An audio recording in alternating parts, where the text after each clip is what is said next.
Welcome, everyone. Thank you very much for joining today. We are so excited to have you all continuously joining in these sessions. And for those, just to make sure our sounds do not interfere, I would like to request those who are not speaking to mute yourself so that we don't disturb of the sound and everyone can hear well and fine. Thank you for your understanding. Before I move, just make sure on the bottom of your screen, you must see a blue button. You have to select your language of choice, meaning there will be 3 different languages, English, French, and Spanish. And you'll have to select your appropriate channel so that you can continue the hearing in the same language of your preference throughout the session. So just make sure you do that before we start. And thank you again for joining. So today we have a plenary conversation on the context and challenges for gender transformative work with boys and men. And this is part of a broader series we are organizing starting today, as you may have already known. So today we will be looking more into the masculinities and gender justice, the need for systems change, and we will continue with that for today. There are live streaming happening as well at the moment. There is Facebook live streaming happening on the MenEngage Facebook page. So feel free to use that live streaming as well. And also for different languages, except for these 3 languages that we have direct translations for, there are additional 18 different languages that you can access through something called Wordly. So in order to access that, you see this, the button called live on custom live streaming service. You have to click that. And then if you continue with view stream on custom live servicing, then it will take you to the Wordly. And this is what you may look at as your screen. On the one side, you can make it a zoom screen. Then on the side, to continue to access the live automatic translation in your language of preference, you can continue looking there. And in addition, these are the languages that it translates into automatically as of now. So you can choose your language by clicking on the drop-down menu in the Wordly window. So also follow us on Twitter with this hashtag Ubuntu Symposium or Symposio Ubuntu in Spanish. And we look forward to being there, seeing there as well. So before we start, we would like to start with this video for today.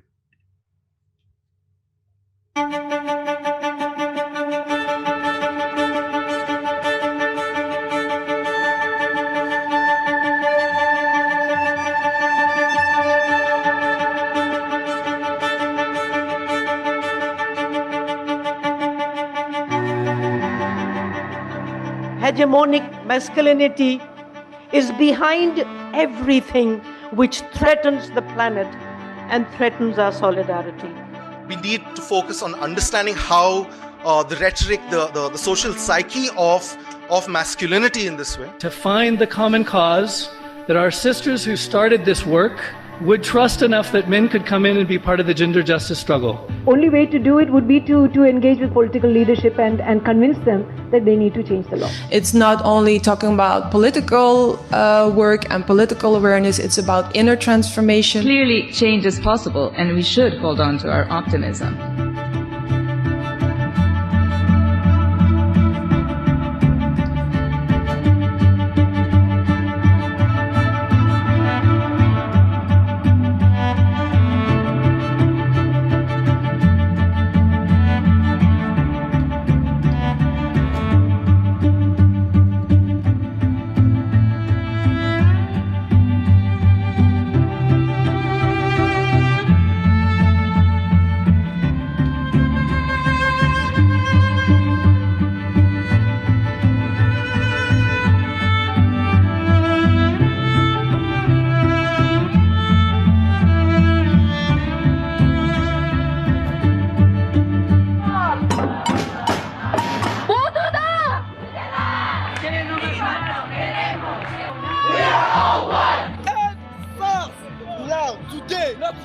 I wanted to act as if the house was on fire, because it is.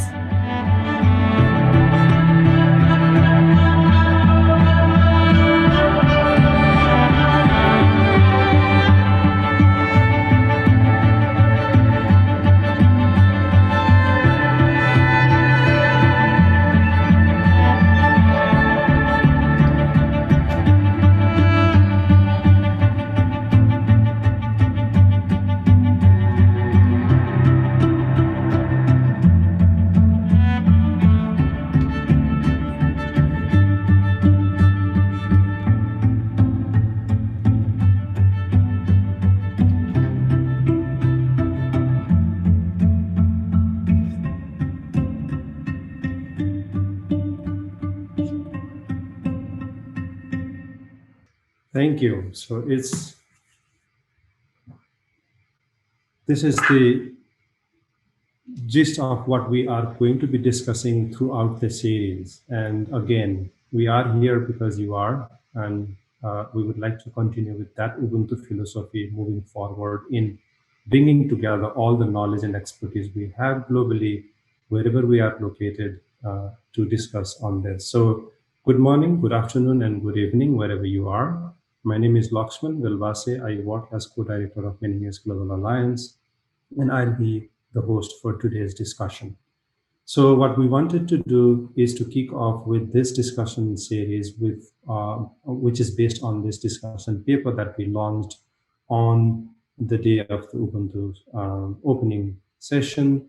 So what this discussion paper really sort of underlines what it means to do feminist informed and gender transformative work with men and boys in solidarity with broader gender justice movement, which remains the key question facing the members of the Alliance and partners of the Alliance and our constituent networks, Global Secretariat as well.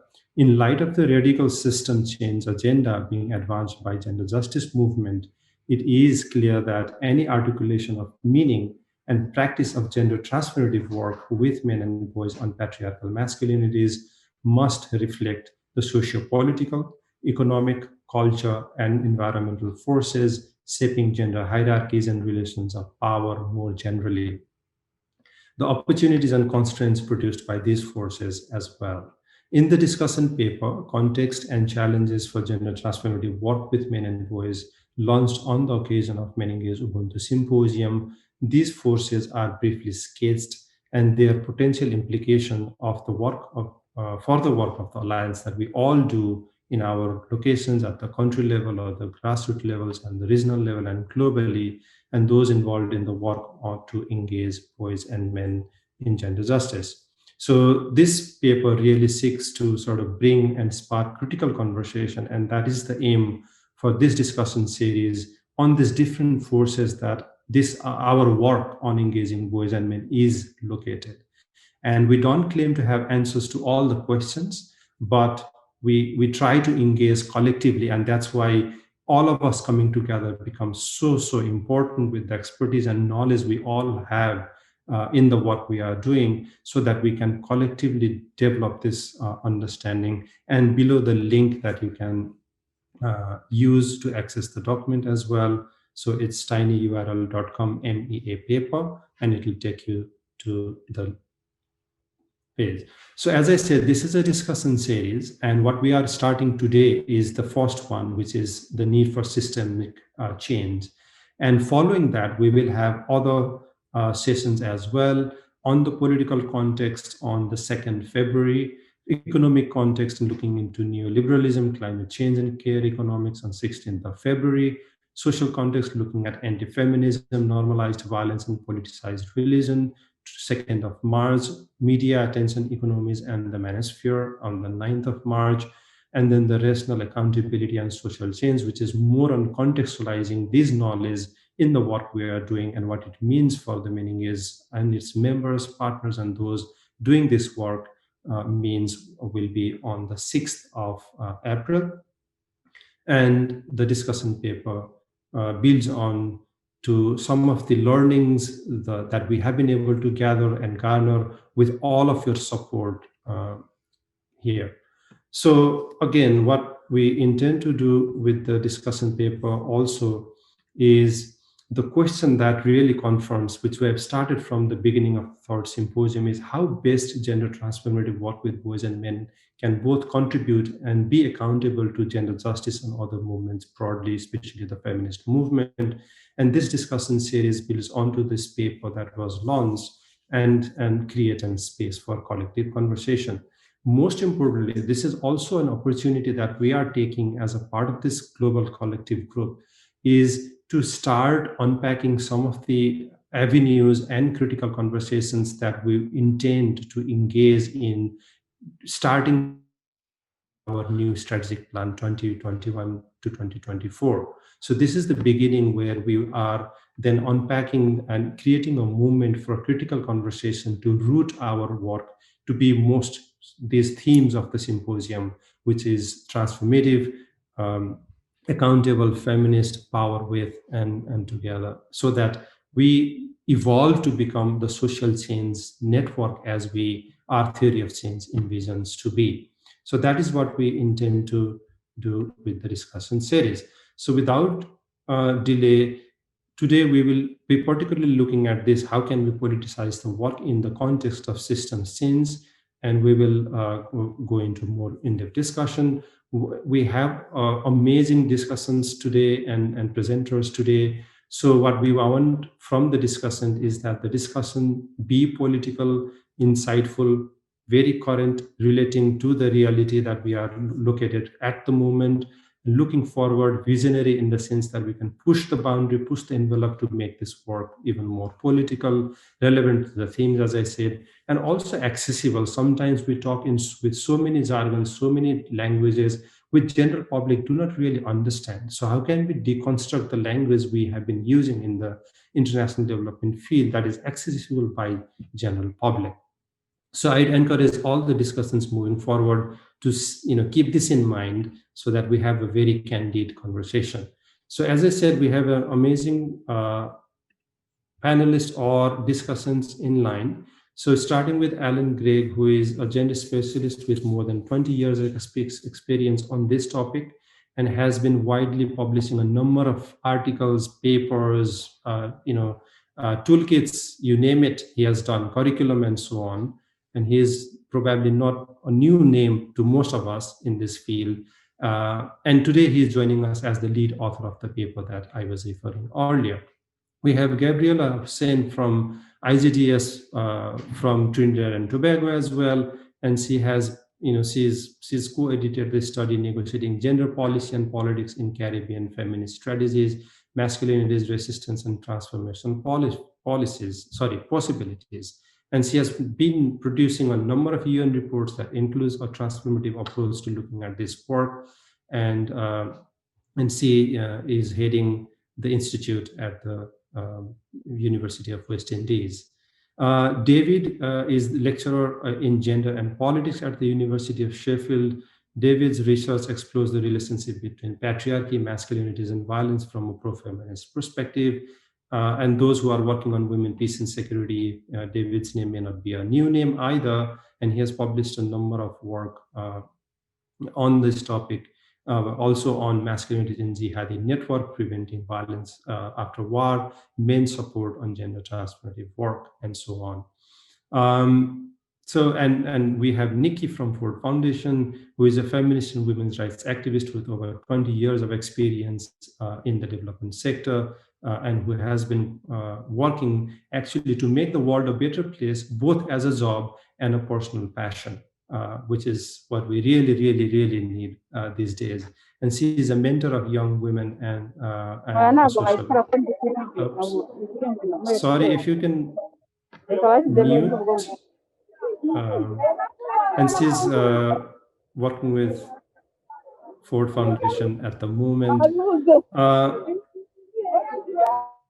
Okay, thank you. Marcus is a Brazilian psychologist and holds a doctorate in collective health and from the Institute of Social Medicine at State University of Rio de Janeiro. He is a public health researcher at the Cruz. Sorry if I mispronounce the short name, which I always do most of the time. And Marcus has been in the field as well for quite some time. He served as program director and co-executive director of Promundo in Brazil as well. And he has authored a number of papers on sexuality, masculinities, in research, program design, policy advocacy, and so on. And last but not the least, we have Jeff, who is involved in activism around pro-feminist work with men and broader identities from late 70s with the policy development and research in Europe and South Africa. So his work focuses on gender, sexuality, violence, organization, social policy, and so on. And he's been working in a number of academic peer-reviewed journals as well.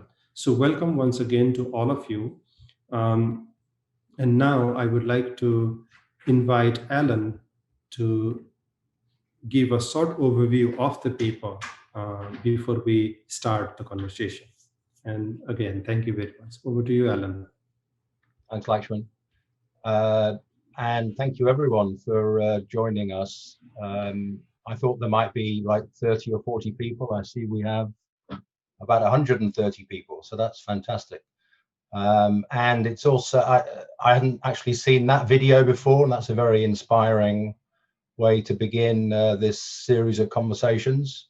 I'm going to share my screen now and walk you through a short presentation, which isn't as lively as that video, but it'll give you an overview of the paper that we're going to be talking about today and in the subsequent sessions. So it's the discussion paper that's been launched for this symposium. There's the link if you want to look at it yourselves. Contexts and Challenges for Gender Transformative Work of Men and Boys. And it's important to note that it's based on a context analysis for the strategic plan that's just been produced by the MenEngage Global Alliance. And the context analysis itself was based on a literature review, key informant interviews that I did, and collective discussions across the strategic planning process, which involved the board and the staff of the Global Secretariat. And I also interviewed members of regional networks across the Alliance. So we were pulling together and pooling the views and experience and analyses of a wide range of people. And it's those analyses and views that have informed what's in the discussion paper itself. But I think it's important to emphasize that what's in the paper, it's not an academic exercise. It was written to inform action and to inform thinking about the ways that the Alliance and its members might need to think differently about the work that they do in order to have more of an impact, in order to have more of a gender transformative impact on the patriarchal systems that we've identified as in need of addressing. So it's an analysis for action. And I think there are three starting points that we want to emphasize. The first, that's already been alluded to by Lakshman in his introduction, the need for radical systems change. And I'm going to go into a little bit about what that, where we see that need coming from. The second point would be to say that in order to address that need, we need to name and understand the forces and obstacles that are blocking progress towards this systems change, and be very clear about what we think we need to change in order to make progress. And the third key point then is to figure out what this analysis means for our work. And our, I've put in inverted commas because I think we can think broadly about who is involved in doing this work with men and boys on patriarchal masculinities. But the question then becomes, how does our work relate to and contribute to the movements and agendas for radical systems change? This is a quote that is in the paper and that kind of inspired some of the thinking in the paper itself. And it's from a convening that was held in late 2019 in preparation for the generation equality meetings that were scheduled for last year, but COVID interrupted. We seek a radical transformation of a world in crisis, putting women, people, and the planet over profit. And I think it's important to say right from the get-go that this call for a radical systems change is nothing new. Feminists have been making this call for decades, right? All the way back to the 70s at least. The feminist demands were couched in a broader agenda for change in economic, political, and social relations and the structures which shape those. Emphases differed, of course, depending on your analysis of those structures, but the idea that we need to make structural change has been there from the beginning. And often the insistence that it's not just about changing interpersonal relations, but the structures which shape those relations has come from leadership from feminists in the Global South. Who've often, it's communities in the Global South who've often been at bearing the brunt of those oppressive systems, if we think on a world scale. So the quote I just referred to talked about crises, and I think we can see a series of crises that have been building over the decades: economic, political, ecological, and now existential. If we go all the way back to the 70s, we have the oil shock, through the debt crises of the 80s and 90s, the economic recession from 2008 onwards. Those economic crises have fed into a political crisis of legitimacy over the last 10 years at least, in terms of the rise of authoritarian politics and strongmen in response to perceived failures of social democracy in different parts of the world. In relation, kind of underpinning all this is the now mainstream acceptance that we face a deep ecological crisis, climate catastrophe. The evidence has been there for that for obviously several decades, but it's now more or less widely accepted that that is the reality we're living with now. And I think you can see those economic, political, and ecological crises converging in the existential crisis of the pandemic, which we are now living through. So it's against that background that this pressure for radical systems change is widespread from feminists of different political persuasions, but beyond feminist movements themselves. So we see, as you saw in the video, there are protests in the street coming from addressing different issues, but converging around the need for this systems change agenda, which fundamentally changes the way that we are living together. And as I say, in order to advance that agenda, we need to be very clear about the structural obstacles. So this is a quote from the paper itself. Naming the structural obstacles to realizing gender justice and women's human rights is essential. Only with this clarity can the political opportunity be seized to develop and implement a radical agenda for changes in these interlocking systems of oppression. So we need to be clear about what the problems are in order to seize the political opportunity to address them.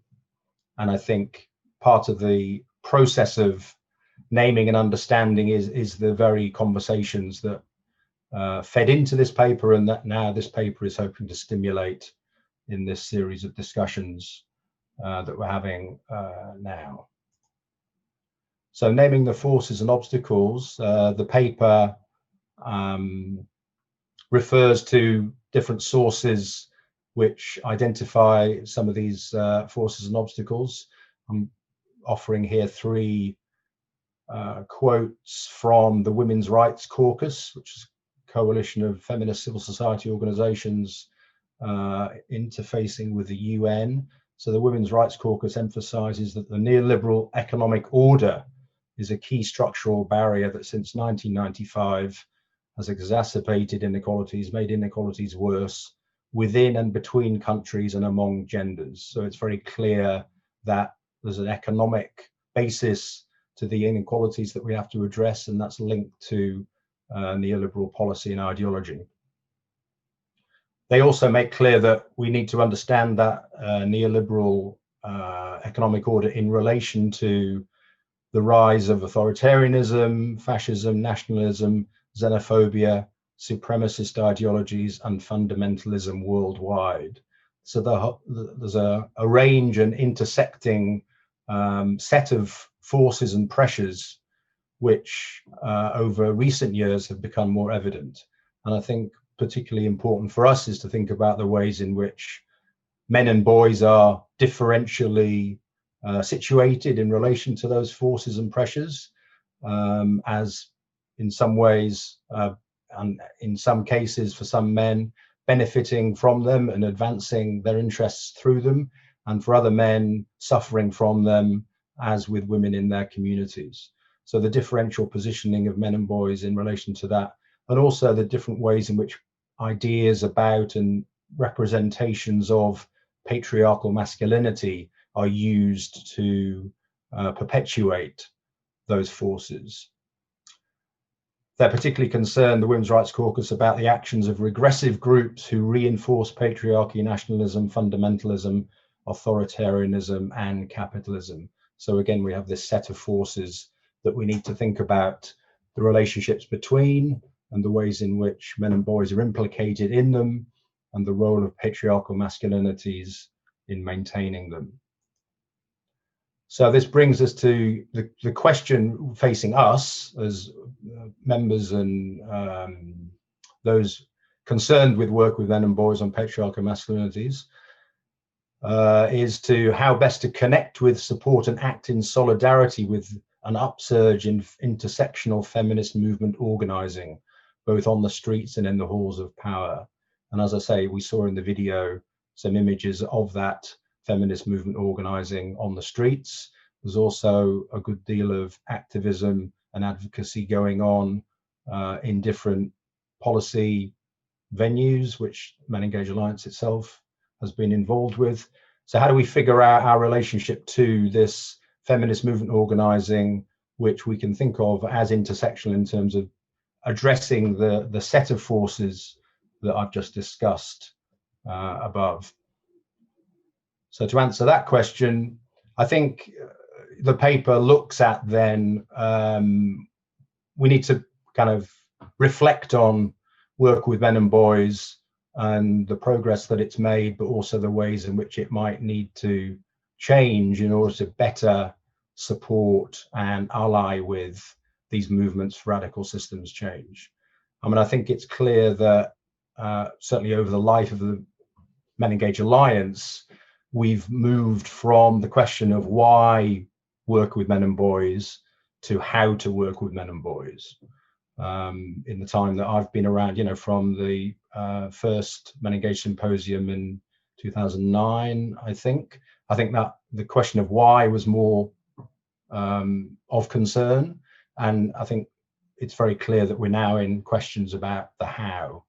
And some of those questions are provoked by critiques of the field of work with men and boys, which have been made for a while, but I think in maybe in the last 2 or 3 years have become more specifically articulated. The paper discusses some of those critiques, but you know,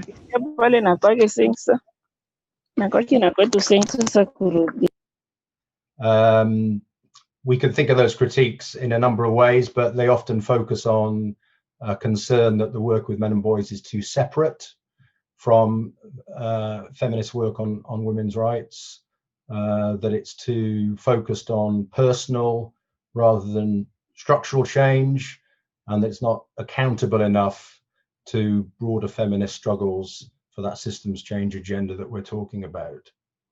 So I think there's a growing conversation among MenEngage members, and this is certainly true in the strategic planning process, that how do we think about moving beyond this framework of engaging men and boys to a more politicized understanding and approach to work with men and boys that can really contribute to this systems change agenda.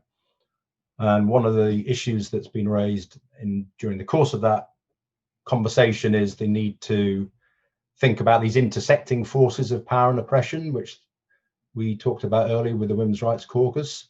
And how do we think about patriarchal masculinities in relation to those intersecting forces of power and oppression, linked to militarism, authoritarianism, neoliberalism, and the differential positions that men and boys occupy in terms of those systems.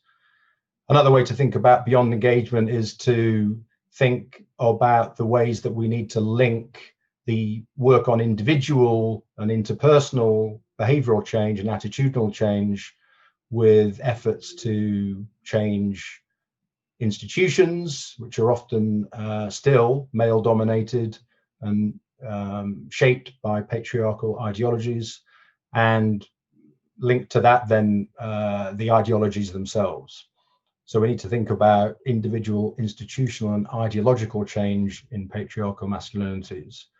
And what all that means then in terms of how do we think less about ourselves as a field and more about ourselves as part of movements in ways that we are accountable to those movements.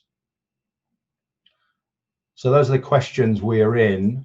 To answer those questions, the paper looks at 5 contexts: political, economic, social, digital, and operational. And those are the dates to remind you that Lakshman went through in terms of when we're going to focus this conversation here on each of those contexts. I'm not going to go through this in any detail, but just to highlight the political context looks at the rise of authoritarian politics and the complicated ways that's linked to a discourse or, a narrative around family values. The ways in which patriarchal masculinities are also bound up with a rising ethnonationalism and ideas about protection of families and nations from outsiders, and the ways in which outsiders are often framed in terms of racialized masculinities, that the male other from the outside is a threat to the nation, the ways in which that infuses this ethno-nationalism, and the pervasive militarism which underpins those 2 points above. So there's a lot of talk now about the forever wars that we're involved with, and I think we can think about and be interesting to hear from the discussants about how they see our work in relation to forever wars. But I think there's a broader point about militarism and masculinity in the ways in which a kind of militarist paradigm infuses so much of our thinking. This is a quote from Madeleine Rees and Christine Chinkin from the Women's International League for Peace and Freedom, and they're actually writing about the COVID response, but noting the ways in which kind of militarist language and framework has been brought into the response to the COVID pandemic, which depends on the elevation of a particular construction of masculinity and the binary notion of gender in which it's based. It's dangerous. War requires loyalty, deepens gender divisions, and sets in place a framework which, even before the curve is flattened, establishes what the post-pandemic priorities will be, unless alternatives become established policy now. So this militarist language narrows our policy options, it's arguing, and is in danger of preserving a harmful status quo. And that to think imaginatively and creatively about creating a different world, we need to challenge that militarist framework. The paper also looks at economic context, the links between gender injustice and economic injustice, the complicated ways in which gender ideology and relations and patriarchal gender orders are bound up with climate crisis, and what that might mean for work with different groups of men, whether it's the men at the top of corporate structures and political structures who are failing to take action, on climate crisis, or the men who are working in extractive and other industries that are fueling the climate crisis and that the green transition would affect. It also talks about care economies needing to move beyond a kind of family-only framing of men and care to questions of social reproduction and what might need to, how can we re-envision social reproduction in gender equitable ways, and what might that mean for work with men and boys. Social context looks at trends in social attitudes on women's rights and LGBTQIA+ issues, and the ways in which those attitudes may be trending to be more regressive. It links that to then this persistence of a normalized gender-based violence and unpacks what we might encompass within that term, gender-based violence, and raises the question about whether we include violence against cisgendered or transgendered men and boys within that framework of gender-based violence. And I think that's something to talk about as well. Linking that violence then to politicized religion and patriarchal backlash. And there's obviously a lot to say about how we understand patriarchal backlash, and that's a continuing conversation. I think it's pretty clear that the ways in which religious ideologies and doctrines are politically exploited to further anti-feminist causes is a great cause for concern, which we need to think about ways of addressing.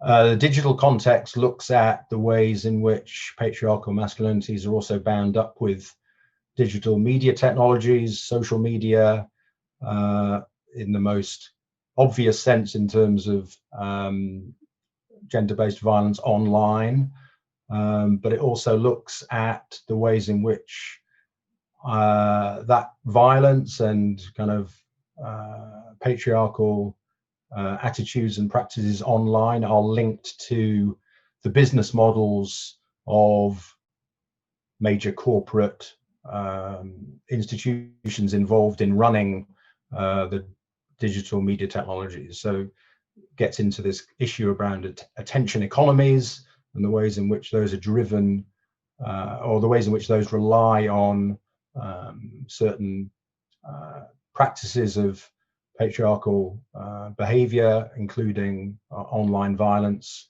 which actually fuels the economies of those digital media providers. And then specifically looks at the rise of the manosphere, which is this kind of loose network of men's rights oriented discussion boards, listservs, organizations online, and how that the manosphere itself is linked to and has fed into the rise of different far-right formations in different parts of the world, and there's the authoritarianism, which I mentioned earlier. And then finally, operational contexts.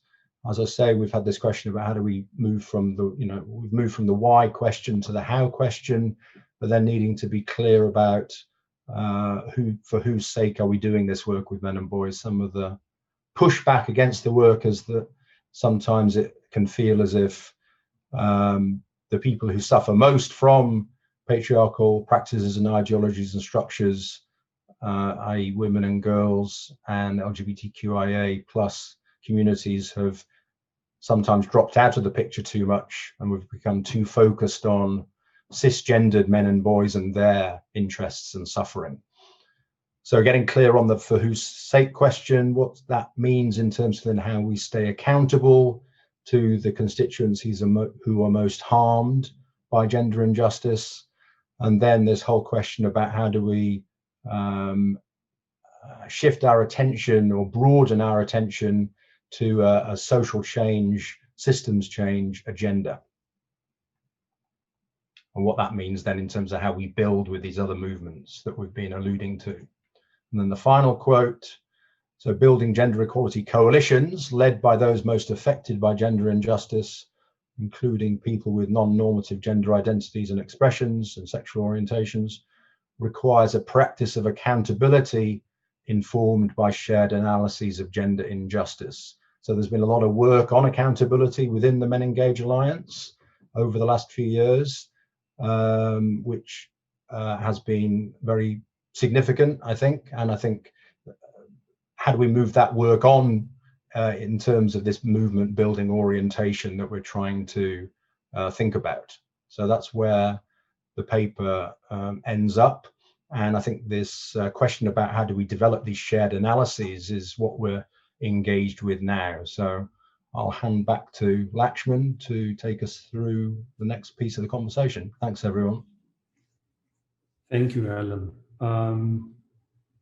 Thanks for the comprehensive, what's in the paper and bringing up the key concerns that we have been raising in the work we are doing and which we want to further engage in. So thank you for that and highlighting the main contents of the overall discussion paper. And this will be, we'll be looking into each of those specific sections as well moving forward. So now for this session, for the remaining time, what we wanted to do is this kind of models that we will bring the discussions into two groups. So first we'll start with Gabriel and David to engage in conversation on, now that we heard Alan present on the overall paper, what it intends to, and what our intention as MenEngage Alliance and members on this area of work, to have a conversation between you two to discuss on what do you think of the paper and the analysis presented, and if there is anything missing or anything you would like to add on to what Alan presented, and then what do we think the problem that we are confronting these days needs to be really brought into the picture. So yeah, over to you, Gabriel and David. Thanks so much, Lakshman, and morning or good afternoon to everyone wherever you are in the world. I'm from Trinidad and Tobago. So this is for me, it's a tremendously exciting report. And one of the reasons it's tremendously exciting is because when I read it, I don't feel like I'm going insane, which is, of course, how I feel on a regular basis, because you are saying things that appear to be absolutely common sense. You have analyses that just make conceptual, structural, ideological sense. And somehow you are often appearing as if you are radical and inventing, what it is you're saying in some extreme way, as if these are not the actual realities on the ground. And so as a feminist working in the Caribbean for the last decades, seeing MenEngage create this document as a kind of visioning for its steps forward, as it situates itself at the intersection of gender justice, climate justice, and economic justice movements, for example. For me, that is not only refreshing, but it is absolutely important, because we need that kind of amplification with such clarity out there. And so that's the first key thing, is that we are often bringing these analyses to the fore and having to fight for their legitimacy and having to fight for them simply to be seen as accurate and relevant. And so just having this document that treats these as accepted, understandings that are grounded in decades of conventions and decades of conversations, and is not going back, and trying to retreat on things that have already been agreed upon is very, very necessary. I don't know, David, if you want to jump in. I have lots I can say about the report, but I don't know if you want to say anything. Thanks, Gabriel. I mean, broadly, just that I agree, especially for someone who works primarily in relation to militarism, violent extremism, and conflict. It's really refreshing to see this not just retread the conversation about why we should care about masculinities in general, and actually get to some of the heart of these real tensions. And I guess in relation to that, one thing that really stood out to me throughout the report, which is really wide stretching, is this tension between trying to resist neoliberalism on one hand and then trying to sort of engage in a defense against this anti-feminist backlash politics that we're seeing all over the world in different forms. And how do we keep that radical edge of trying to engage in real transformative work rather than just a kind of technocratic interventions, was, to me, felt really powerful and important after what has felt like for so long a lack of ability to have that difficult conversation. But what do you think, Gabrielle, on that? So I think I'm going to talk about the neoliberal in a second, but some other things that I think are really useful around the world. I mean, if your realities are like mine in the Caribbean, one is that we have been exhausted by the attention to the individual and the interpersonal. We understand its importance. Obviously, we all do. Human beings are individual creatures. We're emotionally attached to our gender socialization. Most of us in the world are traumatized by one thing or another. And so we hold on, whether it's to notions of religion and patriarchal gender roles as instituted there, or traditional ideas of gender and sexuality and so on. I understand the kind of lack of wholeness with which we come to social change, as well as the ways that we hold on emotionally to what seems to be fixed solutions, which are often ones that are hierarchical and silencing and violent in many ways. But the attention to the individual and the interpersonal is real. And we have been told so many times about meeting men where they are, about, needing to focus on behavioral change. And so when we are, we shouldn't be dealing with gender conceptually because that doesn't reach people. We should be looking at behavior change. And so that has been an extreme containment of our analysis as feminists. When we look at law as it exists, in which he is still the subject of most of our legislation, when we look at the way that the norms of political leadership remain highly masculinist and invisible in their masculinism, these are, as you would know, these are founded in highly conceptual notions of women's place, of the association between the public sphere and masculinity that go back thousands of years in some cultures and hundreds of years in others. And so, to have been reduced to that was a way that the men came into, a struggle to dismantle patriarchy and transform it in a way that often contained the spectrum of our analysis and the extent to which, it wasn't just about behavioral change. It is, in fact, about challenging received conceptions at all of these levels. And so for me, the report really challenging that focus on the individual and the interpersonal, I think, is super, super important, coming again and again and again to the institutional and the systematic. And one of the reasons that that's important, amongst many, is because when you're dealing at the level of the individual and the interpersonal, A, it can be very anecdotal. B, people are very emotionally attached to their own experience. And C, it becomes about the extent to which you are able to reach out to somebody for what you are saying to make sense to them where they are. And so when you move now to the institutional and the systemic, what you're doing is you're, in a sense, taking the responsibility away from women to make what they're saying make sense to men on men's terms. And now saying to men, actually, our responsibility as we're involving ourselves in this movement is to get the analysis that is out there. It's not about whether you're reaching us where we are. It is about whether we are, doing the thinking or the conversation or the work or the connecting to actually get to see, to make the systemic less invisible, to make the institutional less invisible for ourselves, regardless of whether the women are functioning or doing things in the ways that we like. So I'm just going to end, Yuri, but to say that I've had men call me and say, when you all are talking to men, you're making men uncomfortable, and I don't think the feminists are doing it in the right way. And I've had to say, well, maybe you need to sit with that discomfort for a second, first of all, before calling me to tell me I must change my practice. And secondly, you need, in working through the discomfort, you almost need to move away sometimes from the individual and the interpersonal and put yourself in the situation of understanding how the world is organized. And for me, that shift is going to be, and connecting, understanding that continuum is very, very important for moving us in a direction that I think is quite dangerous, where we have been going for the last 20 years.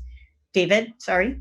No, I entirely agree. I mean, and this way in which masculinities work or gender work gets siloed into this small and important, but this part about individuals' attitudes about women or labor or care work. Not that those things don't matter, but it has had such an effect on depoliticizing and hiding the feminist politics of revolt and refusal to engage in these systems substantively that has I think really defamed a lot of the critique that is at the heart of these earlier challenges against patriarchy and colonialism and militarism and anthropocentrism in the environment. And the ability of the discussion paper to not just talk about these things as individual attitudes, I think goes a long way. And in the work that where I've been working, this gets to this heart of the criticism that Michael Salter puts forward to about engaging men and boys work, which is that very often it's targeting this tiny segment of men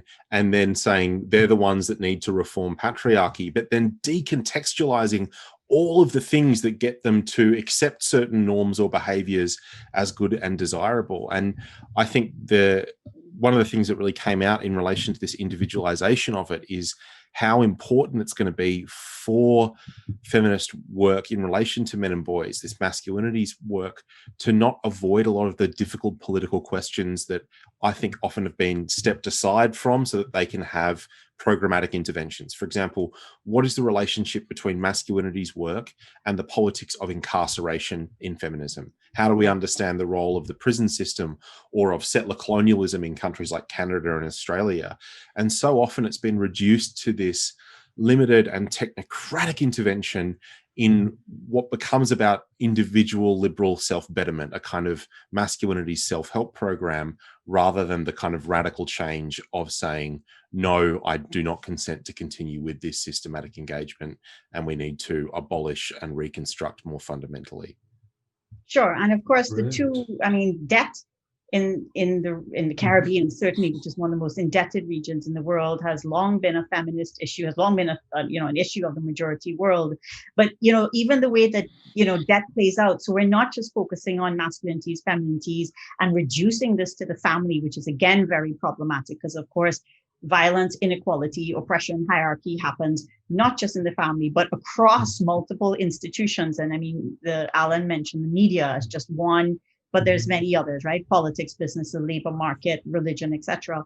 But the way that, those big issues that are going to define us over the next 5 years, particularly in a post-COVID context where the whole world is increasingly insecure financially and, and socially, debt, for example, and the way that debt is going to structure particular kinds of economic decisions in countries that are then going to lead to greater insecurity, and raising these as the typical issues. So for me, the report in firmly centering the systemic and the institutional is absolutely excellent for me. The challenge is, how do you get that to the ground? How do you connect people around that? That to me is where the nitty-gritty work is going to happen, and would have to be defined by where people are and where we are in our region.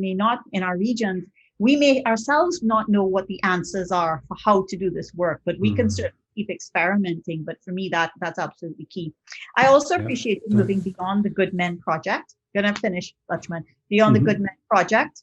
And that is because that Good Men Project went hand in hand with separatist movement building and spaces for men. The good men need spaces to become better men, that all men are good men. They just, need the resources, the movement, the spaces, the gender machinery and otherwise. And then their inclusion will suddenly mean that they are working in all the right ways. And that excellent line, the strategic currency of feminist language that has been used to create the development of a good men industry. I thought that was like dead on, super excellent, because what we don't need a separate movement of men. What we need is men to join the already existing movements and to work as allies in them as human beings, right? Living in the same planet, in the same countries, in the same context. Perfect. I'll stop. I have tons to say. So. Yes, we will definitely continue in the same line. And that's exactly, one of the paper David wrote was exactly in the good men industry and what you're referring right now. And we'll come back to that, David, maybe in the second round. For keeping the time in mind, I wanted to bring in the second cohort with Marcus, Nikki, and Jeff. So if we can spotlight them, I'll try to do that.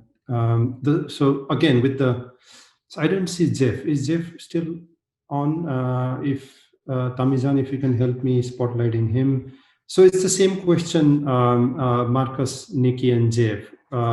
After hearing the analysis in the report, what's your feeling and what is missing, and what do you think the problems are that we need to be confronting in order to make the work more political? Over to you. Ok, bien, yo voy a hablar en español, entonces, para que la gente pueda accesar ahí la interpretación. Bien, buenos días a todos y todas. Es un gusto estar con ustedes una vez más en Ubuntu. Y a mí fue así muy especial ver la politización de la perspectiva de MenEngage a lo largo desde el primer simposio. Si bien que estaba desde el primero encuentro en Río de Janeiro hace más de 10 años, la cosa viene creciendo sobre todo porque el mundo también está más complejo, ¿no? Y creo que si hemos acumulado de alguna manera, como decía Gabriel, o sea, experiencias y programas desde el punto de vista más personal o interpersonal, ¿no? De cómo hablar con hombres y varones y niños sobre temas de género, sexualidad, derechos sexuales, derechos reproductivos. Creo que la tarea de desafiar, ¿no?, las instituciones que son mantenedoras de la desigualdad social es fundamental. Si bien que eso ya estaba desde el primer encuentro, creo que eso se ha reforzado a lo largo de los años, ¿no? Y a mí me parece que es súper importante hablar, y voy a hablar de dos temas que me tocan de manera más profunda, que es cómo trabajar, y creo que el reporte, el informe, nos brinda de alguna manera algunas ideas y algunas pistas desde el sector salud y desde el sector educación, que son los dos sectores así de estructuras que estoy ahí un poco más de cerca hace muchos años, ¿no? Hemos visto el avance de las fuerzas conservadoras, sobre todo lo que tiene que ver con una agenda antigénero, antifeminista, antiderechos, antisexualidad, que tiene un papel importantísimo en el diseño de que, por ejemplo, ¿no?, de lo que tiene que ver con educación sexual integral para niños y jóvenes. Y creo que eso es importante pensar porque hemos trabajado bastante con el tema de hombres y niños, o men and boys, pero todavía me sigue siendo siempre un ruido la cosa de los boys. O sea, ¿cómo vamos ahí enfrentar y pensar nuevas generaciones de una manera más democrática, igualitaria, justa? Creo que eso me parece súper importante. Y eso tiene que ver también con el acceso a servicios de salud, que también tengan una comprensión integral de lo que es ser hombre, ser mujer, de la sexualidad y de la sexualidad como derecho. En el contexto tan conservador como hemos vivido en Brasil ahorita, no solamente por la pandemia de COVID-19, pero también por de alguna manera, poner como aspecto central de una política, ¿no?, de moralidades el tema de la familia, y la familia como una única forma de familia, ¿no? Y con papeles muy definidos entre hombres y mujeres, ¿no? Y otra vez reificar la desigualdad, reificar la posición superior de los hombres hacia las mujeres. Creo que eso es un punto extremadamente importante para pensar y desafiar ahí nuestras análisis. Quería hablar sobre, y muy rápido, y creo que vamos a tener otros momentos también de regresar, pero creo que lo que hace falta en el reporte, que fue una de las preguntas de Laxman, y creo que la parte de pensar un poco más sobre el tema de la juventud es crucial, por lo menos en términos de América Latina, ¿no?, que tenemos ahí un cuarto de nuestra población que son de jóvenes. Y son jóvenes, en gran parte, que crecen en contextos de desigualdad social, de pobreza, y cómo pensar en términos de promoción, de igualdad de género, de equidad de género, con estos jóvenes, que son muchas veces víctimas, por ejemplo, de la violencia del Estado. Creo que eso es un tema importantísimo y creo que el reporte nos brinda de alguna manera entre algunos puntos, pero creo que eso es una agenda pendiente y que tenemos que avanzar todavía más. Y el otro que me parece que también está ahí de manera más puntual, pero no podemos, en términos interseccionales, nos olvidar de de una población con discapacidad. Y todo que tiene que ver con las violencias cometidas a esa población, sea por la falta de derechos, sea por violencia basada en género, violencia sexual, poco acceso a servicios de salud, poco acceso a servicios de educación. Me voy a quedar aquí, pero así como Gabriel y David, también tengo, el reporte va ahí proporcionando de alguna manera muchas reflexiones y desafíos que tenemos adelante.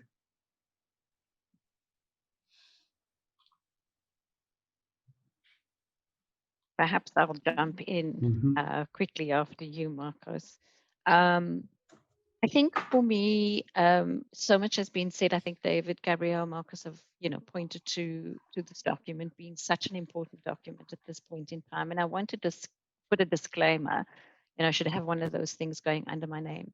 I've been working on violence against women and girls, gender-based violence for a number of years. And I've been one of the feminists who've been resistant to the work with men and boys in the way that it's been conceptualized by the movement itself. So for me, this document really starts to, as Gabriel says, when you cry as I'm reading it, going, yes, this is what we've been saying.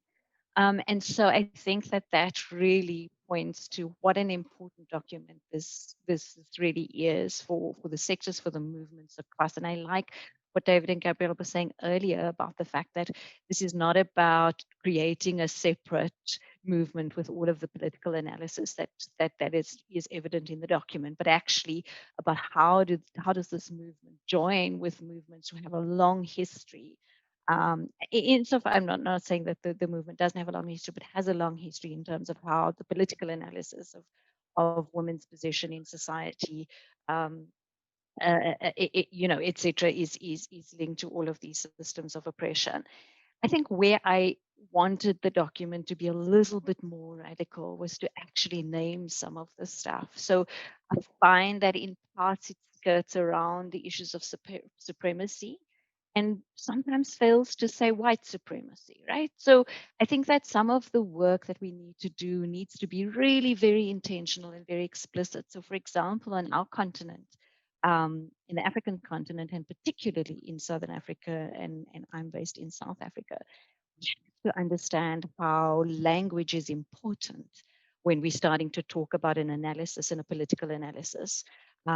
Whether that is, analysis of inequality, how we talk about, people, LGBTQ, IA plus individuals and bodies, and women's bodies, because sometimes we miss a little bit of that. The other thing, I think, when I was looking at some of the language, started to talk about, is the role of capitalism in this mustn't be the and capitalism, the authoritarianism, etc., and the capitalism. Capitalism is in fact the driving force. Patriarchy is its armed forces, its military that enforces and holds its status quo. And so I also feel like that's what I needed to feel a little bit more in the document. The last thing I just want to say, to give others a chance and also have so much to say, but I also feel like one of the things for me is that we need to now think through how does this, because this document is awesome and it's an amazing document, but a lot of the stuff, and I think that we heard Ellen say that a little bit earlier, a lot of it is very theoretical, a lot of it is very cerebral, a lot of it is very academic. How do we start to break down all of this kind of language and information, this important analysis? How do we break it down to make it much more grounded in the experiences of the constituents that we work with? And then I think the other thing I wanted to say was, again, when we're talking about backlash, patriarchal backlash, I also found that we needed to also ground that a little bit in, because the reality of the backlash is experienced, not at these levels of which we all actually operate, but it's experienced, its name is virginity testing, its name is rape and repression. That's its name. So I think part of that I also wanted to see a little bit more come out in the document. Lots of Can I continue at this point? Yes? Yeah, well, I just start by saying I think it's a great document, or a great discussion document, and obviously it will change before the final version. And as Lak mentioned, I became involved in the era of, let's call it men and feminism, in the late 70s. And I think this is actually a major, you could say, step forward in this whole. Again, I don't like the word field. I'm really against the idea of a separate field. So that's already been said, and I want to repeat and emphasize that. But so on the one hand, there is an area of work, a sort of loosely defined area of work, and politics and practice and so on. But it must not be a separate area from all these other struggles that are going on. And I think the document is particularly important because, I mean, to get together all these different issues, that I won't list them because we know what they are. There are 10 or 12 or 20 issues which Alan introduced and been mentioned already. I mean, to get them together, so to speak, and organize them and look at their interconnections, I think is a big achievement, actually, because I think looking at the interconnections, I know there are 6 or 7 chapters in the document, but also, of course, they all overlap with each other, these 6 or 7 chapters, and maybe that overlapping or interconnection. I agree also with Nikki's comments just now about capitalism as well as being a driving force, and imperialism and neo-imperialism and so on. But to look at those interconnections and overlaps, if you like, without making it too complicated, and also make it perhaps to produce a number of shorter documents as well, which, on different aspects is perhaps a challenge. A couple of things I wanted to say. I mean, I've been discussing for a long time about the relationship of masculinities or masculinity and men. And I do think there's a lot of talk in the document about patriarchal masculinities, which you could say is fine. I'm fine in the sense accurate. I don't mean fine. Sometimes I think there's traditional. I'm always aware of the word traditional, actually, but I think there should be some more naming, as again, Nikki said, following on your comments, around patriarchal men.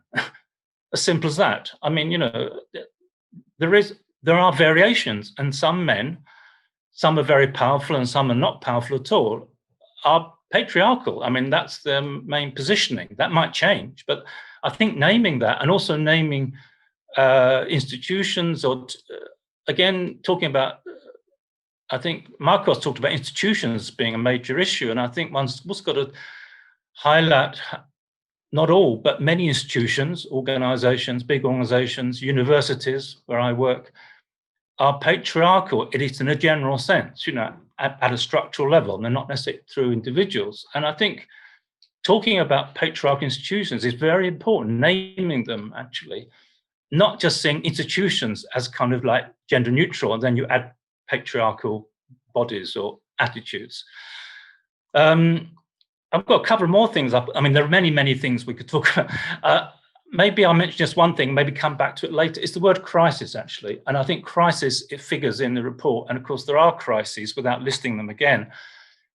And I've just actually written something on crisis, but how one needs to make this pretty clear is not the crisis of masculinity debate, which has been used sometimes in a very retrogressive way, I think, actually. So I think some clarity about different kinds of crises is important, individual crises, trauma, ecological. I mean, there are different kinds of crises. And then being aware of the time, in terms of what doesn't figure so much, I mean, this is a real big issue in the sense that, of course, there are some groups or groupings in the world that are much less organized. And I think one of the comments on the chat was about Dalit, refugees from war, homeless people, the global, or the most, it sounds terrible to say, the most poor globally, and so on, are less organized and less visible, even within the sort of movement or NGO and political movements, and that might need to be brought up even more. The second area I wanted to highlight is, well, disability was raised already by Marcos, but I think also about age. And I think age to me isn't just about young people. I want to say that. I write a lot on age, actually. And I think it's important to see age as affecting all of us. So the power of the adults of middle years is also central here. And so there's the very young who are often oppressed, and the very old. I'm talking about, 80, 85. I mean, they're really neglected.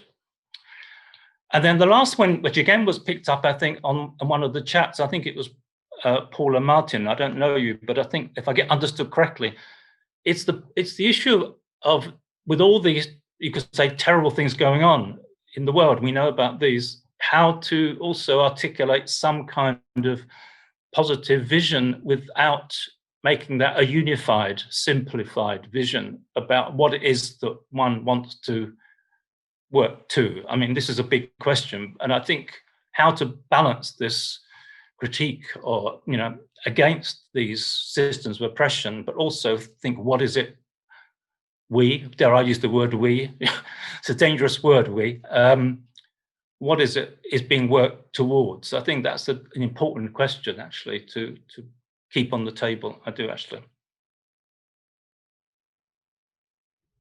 I'll stop there. Yeah.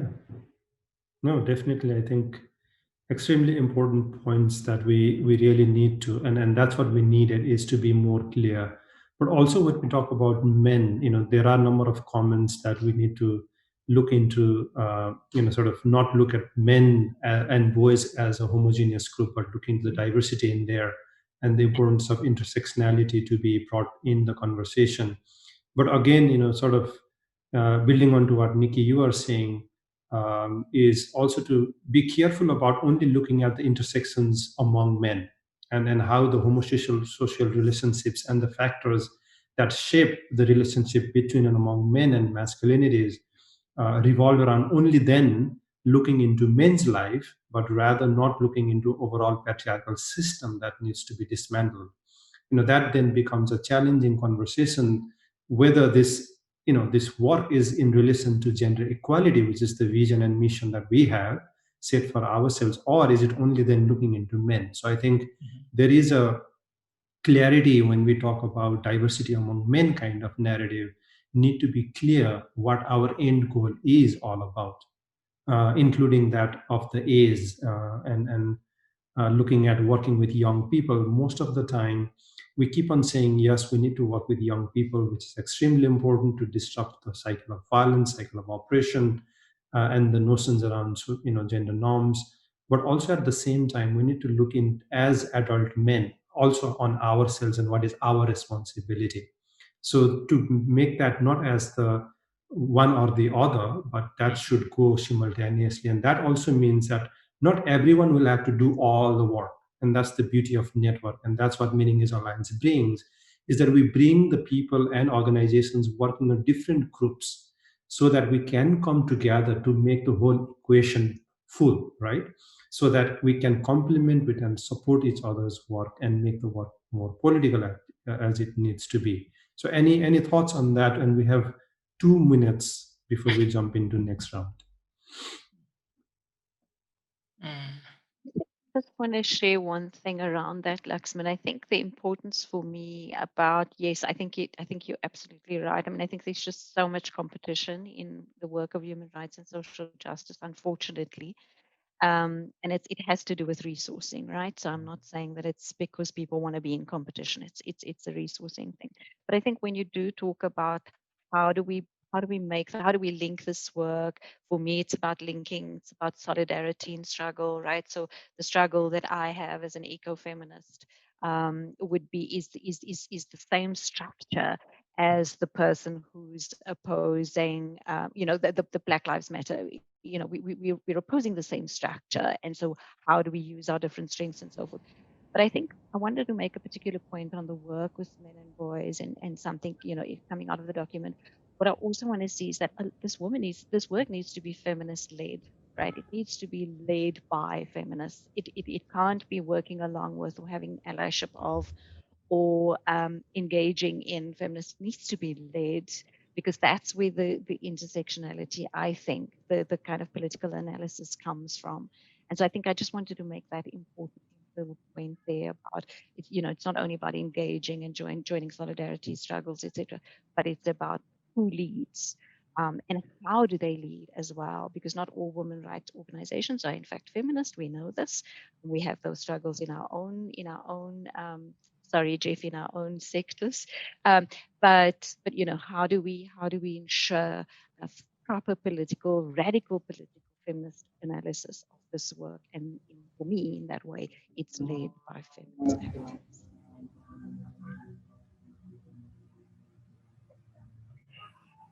Yep. Okay. So if nothing urgent to add, Marcus, Jeff, I'd like to jump into the next round. Anything? That's okay. Yeah. Okay. So just building on to what Nikki left with is to then the next cycle. What we'll do is bring all of you together and to discuss on two things. One, looking at the what part of the equation, meaning then what we will really reflect on is what is your assessment on the context which is presented, and what key issues and questions do you want MenEngage members to be thinking and talking about in their work in order to make this work political, as you all are saying. So looking at what key issues and questions you want MenEngage members, partners, or fellow activists would like to focus on. In the next round, we will go after 10 or 15 minutes or so, we'll go into how to do, or how component of that part. So let's start with what. So what is it? What key issues and questions do you want members of, or those who are working in the area of engaging boys and men, or working with boys and men in the field? Anyone who would like to start? Jump in. So one of the for those of you who are going to be picking up the document, it's quite long. You have to have a snack in between. Chapter 3 on economic context that looks at neoliberalism, climate crisis, and care economics, and particularly the pages for me between page 60 and page 70. I found those to be really focused and really important, and they point. I really appreciate that intersection between economic justice and gender justice again and again, because it intersects the care economy.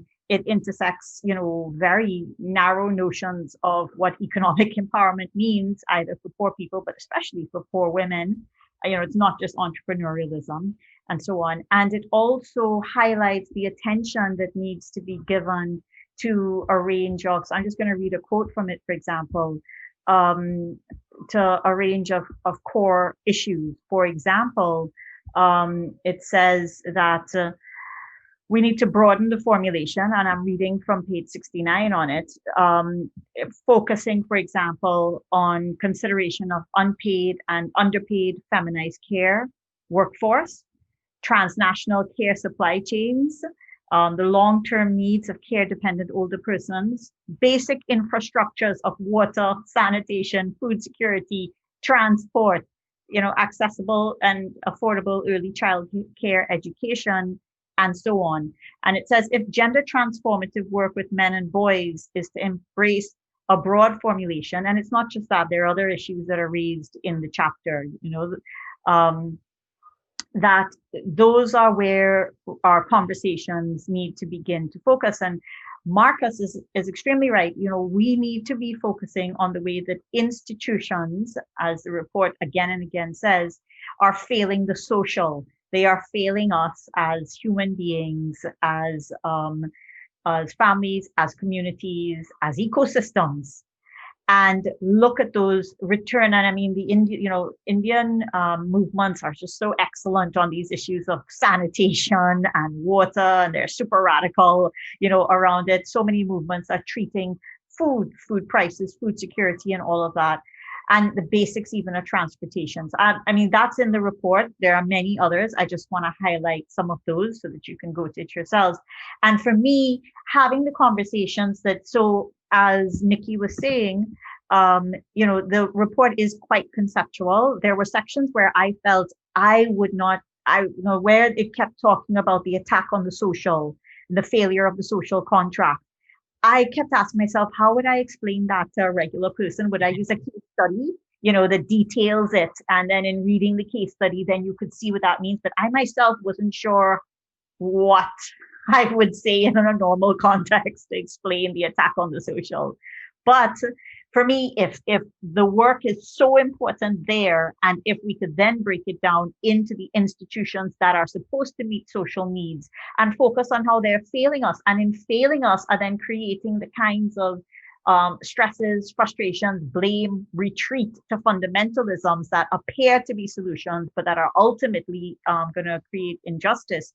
To me, that's where I think some future, necessary now, but as we move towards the future, work has to be done. Thanks, Gabrielle.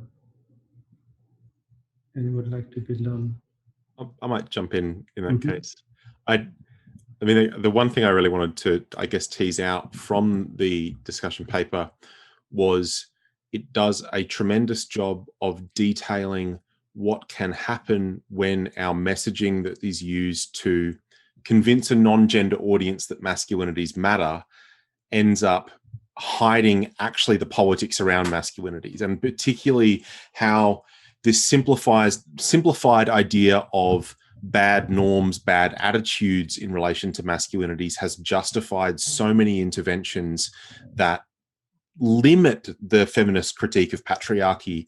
And what I would think of is the sort of tremendous damage that has been done by that over the longer term. And I think that was a big part of what motivated me to write the paper on the good men industry. And I think that is really important. In terms of a more positive thing that the paper highlighted, and I think that is really important, is the risk of a nationalist framework that can come up around masculinities, where we think only in terms of specific countries and both ignore the local politics and mobilizing that we can do by getting involved in our communities and the transnational solidarity movements that we need to build. So often it gets stuck at a national level. And I think that the feminist politics around anti-militarism, the environment piece, is so much more than that. And we can really broaden our scope. Absolutely. Yeah, thank you. I wanted to get a little bit, maybe a bit more practical. And say for organizations who are working in this, have first of all, a feminist analysis of you and your organization, because I think that that's where we very often don't start. How are you modeling the way in which intersectionality is important as we address these structures of oppression, and whether it is that you're paying lip service to it, or are you actually modeling that before you go out and work in a community and work with them? Because you often see, and it's a critique of many civil society organizations, that we see organizations doing quote unquote really good social justice work, but having really poor internal dialogues with staffing, et cetera, where power imbalances and so forth are. So I think that's the one thing. I think the other thing is to assess within your context the pushback. When we talk about this pro-family, pro-right, racist movement that we are up against, which you talk so beautifully about, I think, in the document, do that analysis within your context. So for us here in the Southern African region, it's the religious right? It's about pushing family. It's about, women taking away women's agency on their bodies. It's about, the dismissal and the violent sort of rhetoric around people who are, gender non-conforming. And so I think that for me is where a point of beginning. This document gives such important pieces and nuggets for you to begin those kinds of internal conversations. And taking again what others have said about the fact that, yes, this is a discussion document.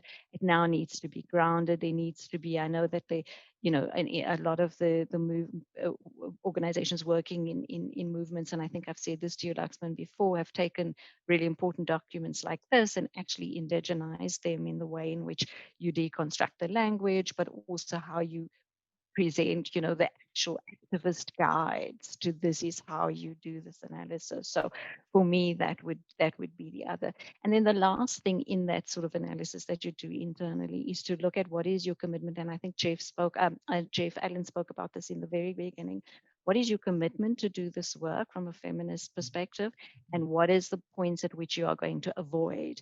And that's the kind of, stuff that I hear often, and I hear, Gabrielle, you talking about it too, that we hear often from movements, oh, in our context, we can't do this because, oh, if we say this word, we will alienate so many people, or, oh, we can't do this work. So I think that's the other thing I think is really important to do.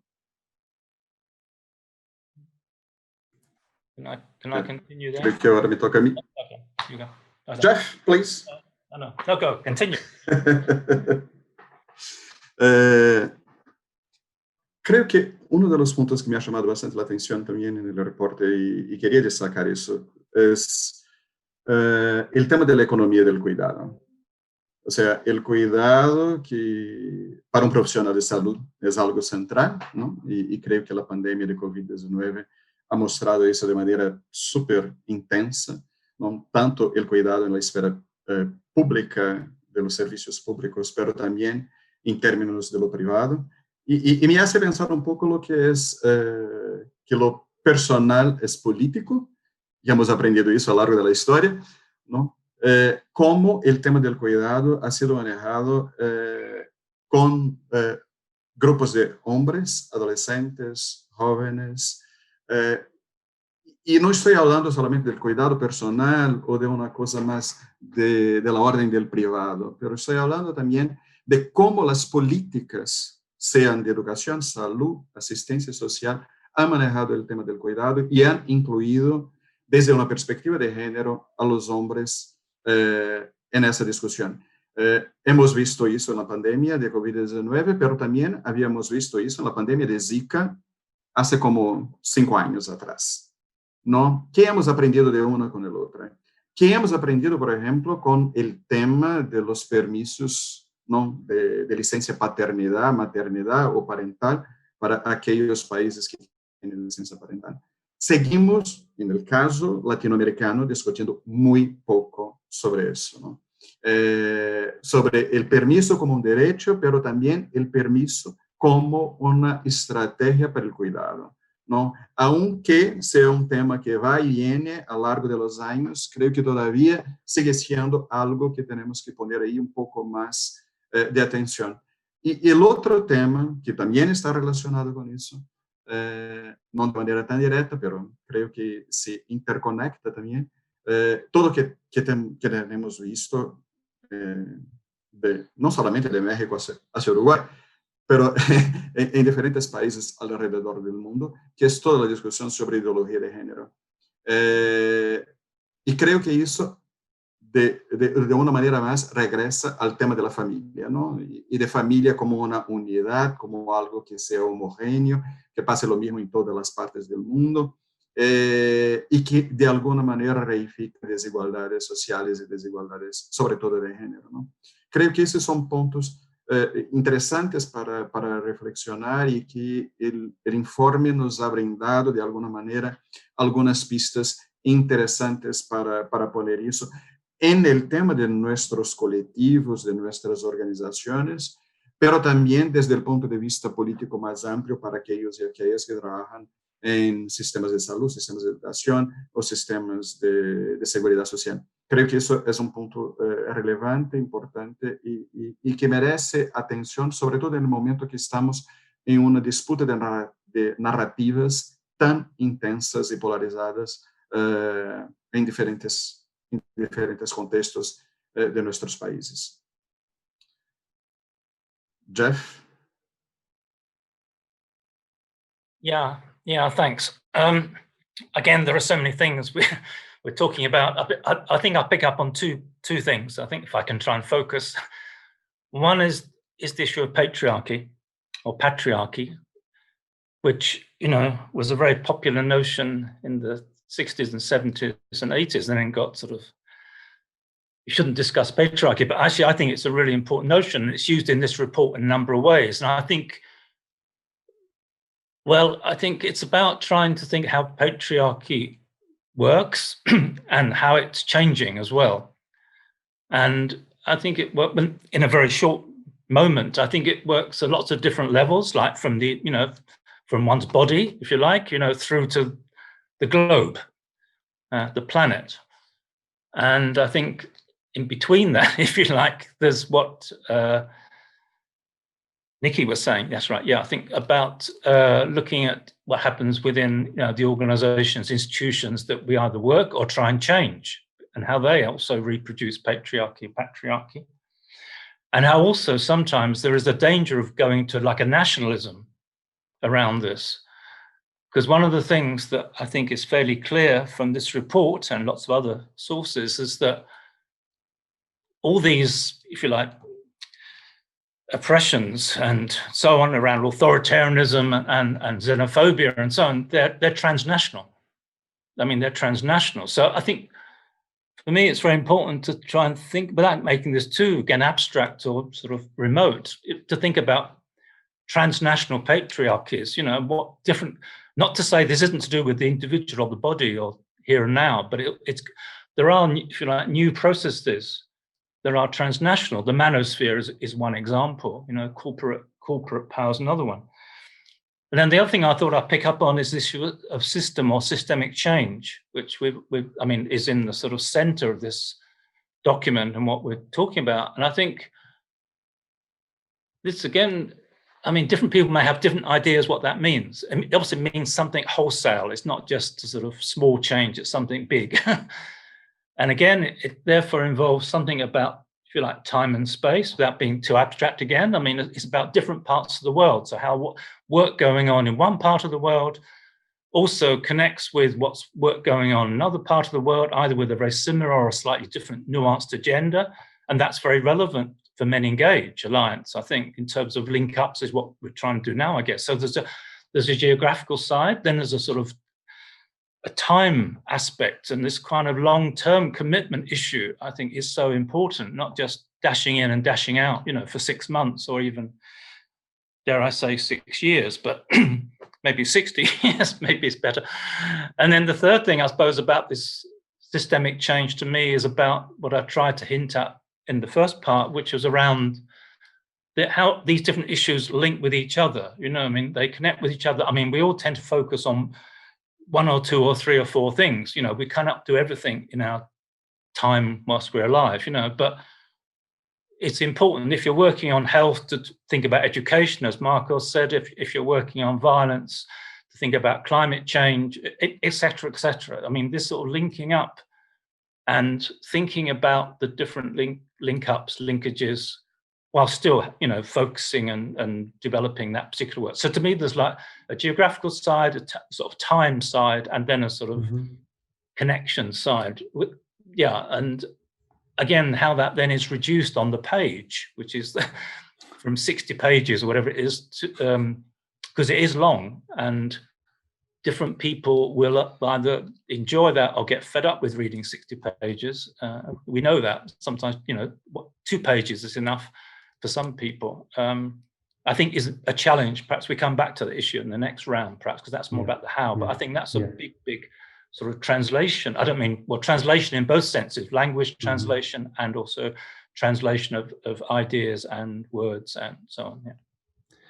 Absolutely. No, I think, very important point to also underline is that, if we are looking at systems transformation or even looking at the kind of mission or vision we have when it comes to how the work on engaging boys or working with men and boys can relate and connect with the broader feminist movement and the broader vision that is set for feminist equality, that cannot be done as a project. That needs to be, if we are here to do an sort of development project, I think we will be not relating to these systemic changes that you all are bringing up, and then piecemeal approach doesn't work. And I think we have to make that underlying in any work, any programs that we develop moving forward, so that it resonates with the broader ideology of dismantling patriarchy, which is at the core, at the center, and the manifestations of patriarchy in different forms. And also I wanted to highlight, and then I'll jump to the comment section for a while before coming back to the how component of the conversation, is also that, the work with boys and men, the way it is getting traction in the development sector, you name it, in the UN policy space, in the donor sector, tables, the way the engaging boys and men work, the way it is understood right now, and we use different terms, we use engaging or working or anything, but in relation to this work on transforming patriarchal masculinities, not to be mindful that this is not a kind of a silver bullet or anything that will only needs to be focused on. It is one of the many feminist approaches, and how this work becomes feminist informed is what you all are saying, is that are we men looking into who I am, my identity, the space I occupy, and transform those spaces from the ideology that we are trying to bring up. And I think that's where I think the way we are organized needs to be a fluid and organic process rather than a funded development projects or a network building movement, network building approaches. And I think in some of the questions and reflections on the chat, Ross brings in this question of looking at the way power operates. If you are organized as a institution that on itself brings a power, right, rather than an organic, informal way of organizing. And how do we deconstruct that relationship?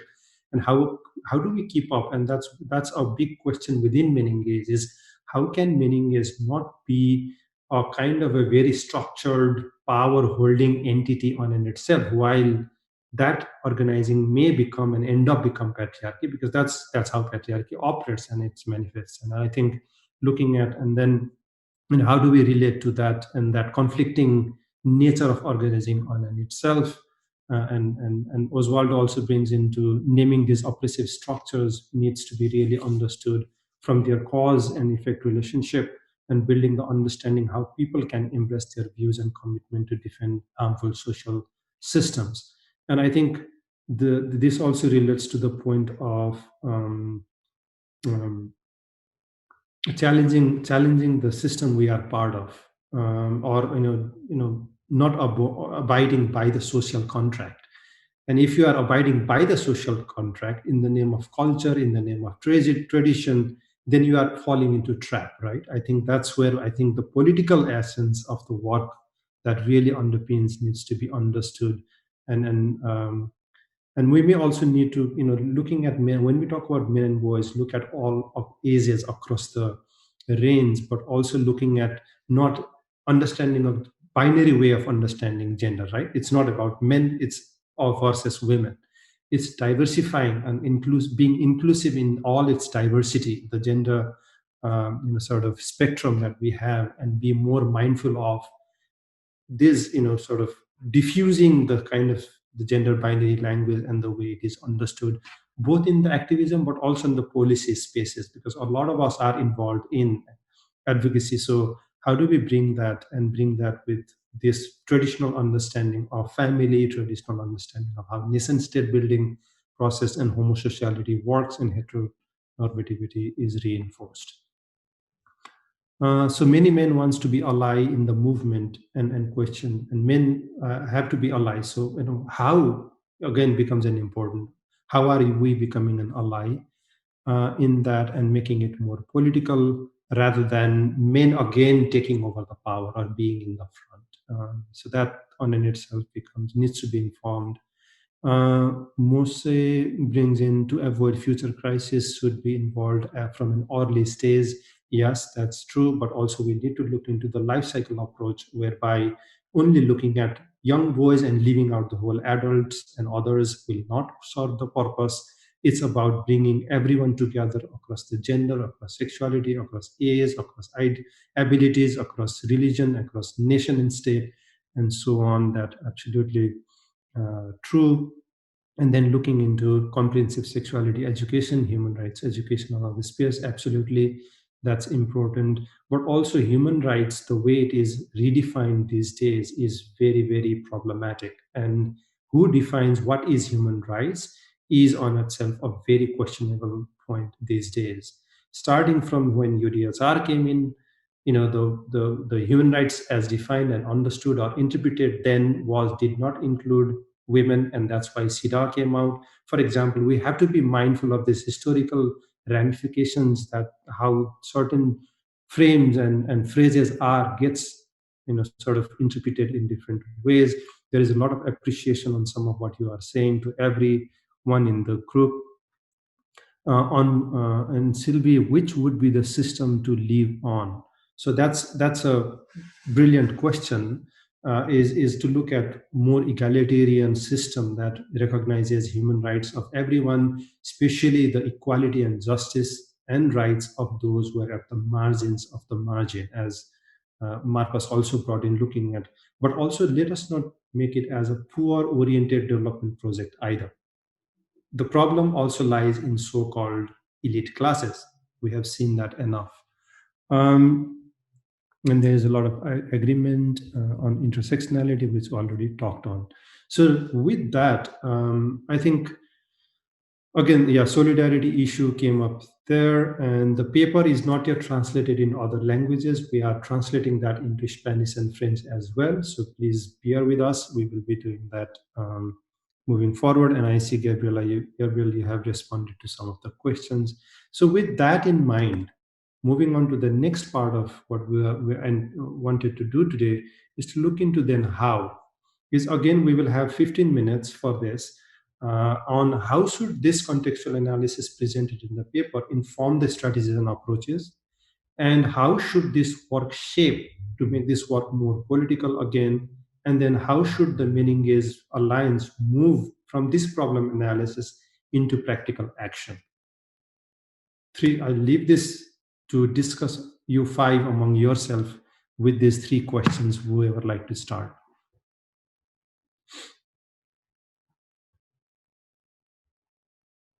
So the how component, how can we make it political? What do I need to do? On what analysis, beautiful analysis we have, but how, what do I need to do? So, and how I need to do, how. So I'll start just to let everyone know we are working on a number of projects, just as an example. One is around working with faith-based leaders to make them allies in gender justice. So wish us luck. The other one is in developing a course to work with men and boys, which we want to make very Caribbean. And in fact, we want to use a stick fighting methodology with some men who are doing excellent work around stick fighting and so on. And the other one is work on behavioral change, which is work we were kind of assigned to do by a UN agency. And of course, I'm struggling with what is behavioral change, because what the social psychologists think is behavioral change, and I defer to them.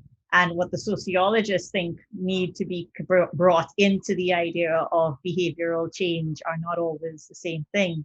And for me, this document, I think I've been sending them sections, quotes here and there to kind of buttress my critique, because, and there's some excellent quotes, out of the document itself. For example, near the end, it says, the framing of gender transformative strategies with men and boys in terms of transforming harmful notions of masculinities has tended to privilege social psychological accounts of harmful behavior over structural analyses of male supremacy in its interaction with other forces of oppression.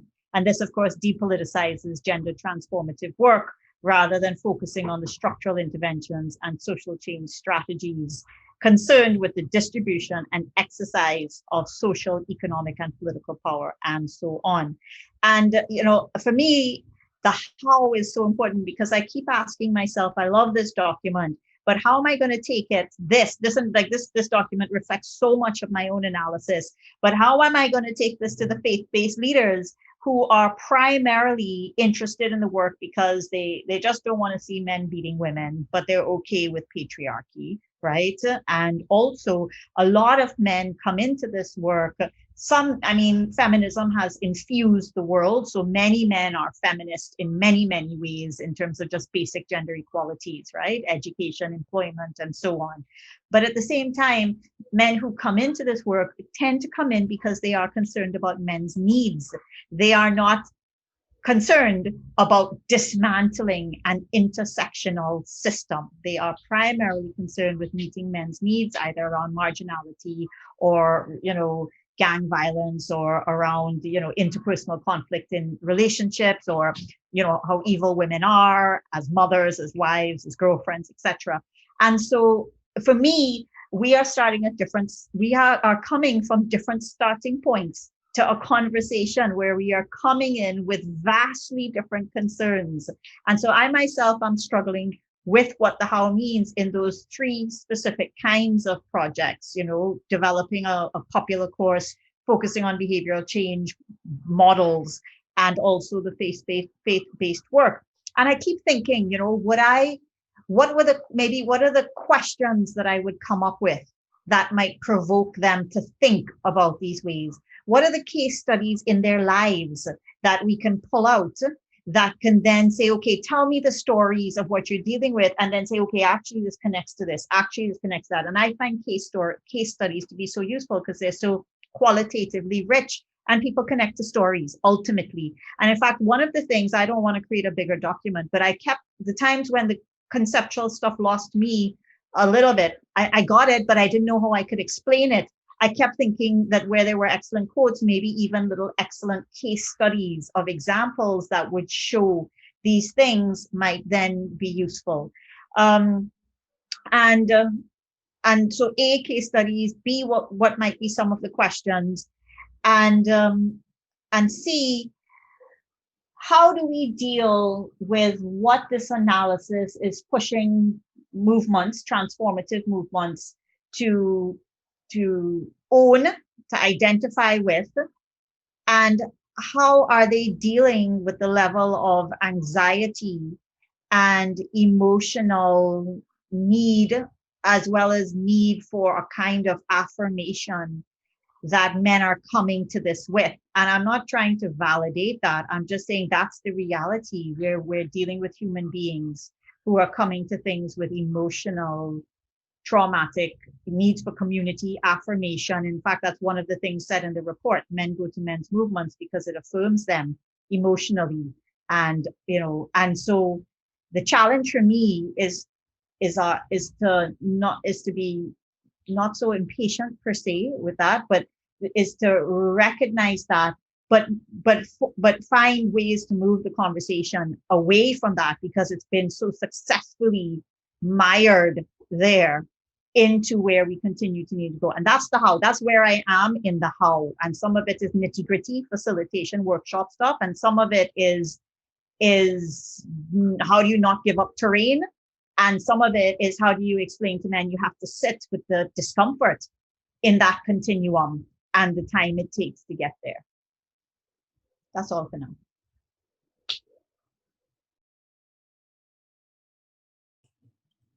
Yeah, who would like to jump in? Can I comment? Mm-hmm. Yeah, well, I try and follow what Gabriella has been saying. I think I mean, there's obviously sort of more than one set of agendas in terms of, let's call it engagement or confrontation or whatever. And I mean, I don't know whether this is solved by documents, but it certainly sometimes needs different languages to deal with, say, people who are the heads of businesses or corporations, as against dealing with men who are and women or non-binary who are most deprived. Now, whether this is dealt with in documentation, I'm not sure. I mean, but this obviously is part of MenEngage Alliance's own agenda, I guess, generating loads and loads of different versions of the same document, some more straightforward, like, if this is the first time you thought about this, maybe read this. That's very different. Perhaps if you've been thinking about it for, 10, 20 years or working on, as against if you're dealing with people who've got a lot of power and resources, like the heads of corporations who may be interested, but perhaps for different reasons, So this isn't necessarily about the documentation, but it's about perhaps thinking that through in different ways. I mean, this is a big question. I mean, I think the other couple of things in terms of well, I said earlier, the document is long, and I think it will need some shorter versions anyway, I think. And the summary was it 10, 15 pages, so it needs a summary of the summary. But I think this issue about organizing that was raised, different ways of organizing, which I think Laxman was summarizing some comments on the chat, if I understand, amongst others. I think this is a really important question. And I'm not heavily involved in MenEngage. I'm involved in this kind of event occasionally, but I'm not sort of every day involved. And I guess somehow this must involve linking up with different kinds of alliances with comparable organizations, of which there are many, hundreds, probably thousands across, well, yeah, definitely thousands across the world. So and to do that in what was called an organic or network way, that seems to me to be another important set of challenges. And of course, the other thing we haven't really talked about, or we have perhaps implicitly, is about urgency. I mean, some of these things, perhaps more than others, are more urgent. I don't know. But we all know that some of these things are very, very urgent without repeating the obvious, I think. And so, yeah, anyway, this issue about different kinds of organizing and allying with different kinds of organization, but one may not agree with 100%, but one agrees 95%. That's fine. That's or even 80% maybe. I think, and on a more structured way, perhaps I'll stop at that point. But on a more structured set of alliances, I think somehow, yeah. I might just jump in really briefly to say, it seems like a lot of the things from the document that come up to me are thinking about different ways that men's participation in feminism can extend beyond just focusing on themselves. And a big part of this to me, I guess I'm a bit of a, regressive, unreformed materialist, like encouraging men to fund feminist organizations, to fund women's crisis centers, to get involved in turning up to demonstrations and political activism that isn't just about men directly, which not that work on men isn't important, it is, but there feels to me like there is room for men to talk more broadly within mainstream politics, for example, about gender equality. One of the participants for a project I did on women, peace and security said, the problem is we have these men who've got zero track record on gender, wanting to be the big heroes when it comes to gender champion programs, for example. And a lot of it to me feels like, men are doing gender politics in their lives all the time. They are involved in politics, whether they're involved in business, whether they're involved in the security sector, wherever they are. They can practice a feminist politics in that site by amplifying women's voices, by challenging heterosexual, norms and dominance, and challenging capitalism. I just love that. Absolutely. Maybe just to add, thank you, David. I think that, as Carol says, that's so important. I also think, just linking to what Jeff was talking about, allyship and solidarity, I think we mustn't also be purist about who are allies in this fight. And so often what we end up doing is we end up talking to ourselves. And so I think we need to look at who are the other sort of, those cascading old style Venn diagrams of who we need to be engaging and at what level, because I think there are a lot, and we've seen this in movements around climate justice. We've seen this in women's movements around land and water issues in the African continent. Sometimes they are uncomfortable bedfellows, but they really are important. And so I think this, when we look at the how, this is also part of what we need to do. And I think linked to that is, again, just picking up on what Jeff was said, is around the issue of solidarity. How do we build the solidarity movement, right? One movement that we start to build, that we all have bits and pieces to play on. And I hear what others were saying earlier about, this work isn't piecemeal.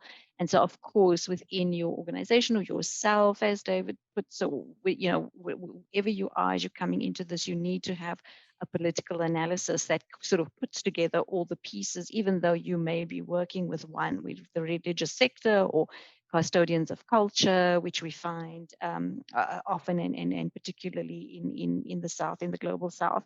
But but what is the discomfort you're prepared to sit with, right? Because I think that's also important. And I know somebody spoke about it earlier, but how do I sit in this discomfort of what I'm going to be prepared to give up?